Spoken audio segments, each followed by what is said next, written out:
Hello, নমস্কার বন্ধুরা, কেমন আছো তোমরা সবাই? আজ আমি তোমাদের দেখাবো ম্যাচিওর স্কিনের উপরে মেকআপ।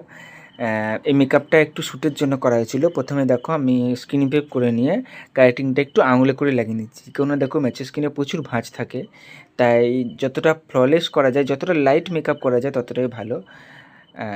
এবার একটা কাবুকি ডাস্ট টাইপের ব্রাশ দিয়ে আমি ভালো করে ব্লেন্ড করে নিলাম।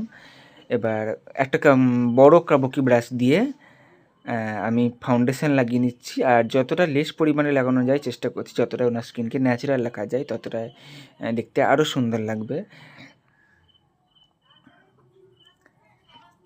এই দেখো আমার আঙুলের কি দশা, আমার একটা অ্যাক্সিডেন্ট হয়েছিল কিছুদিন আগে, তো ওই জন্য আমার আঙুলের অবস্থা খুব খারাপ, কিন্তু সেই অবস্থায় আমি শ্যুট করেছি।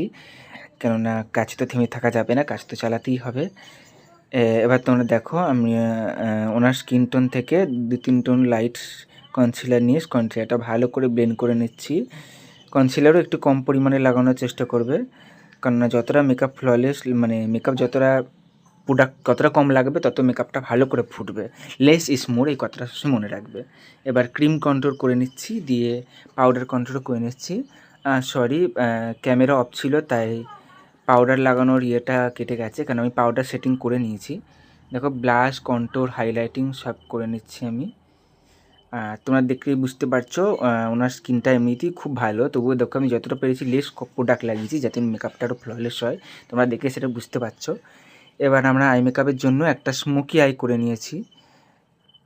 তো এটা হচ্ছে ওনার ফাইনাল লুক। আর চলো ড্রেস আপ করে ওনার মেকআপ লুকটা কেমন হয় দেখা যাক।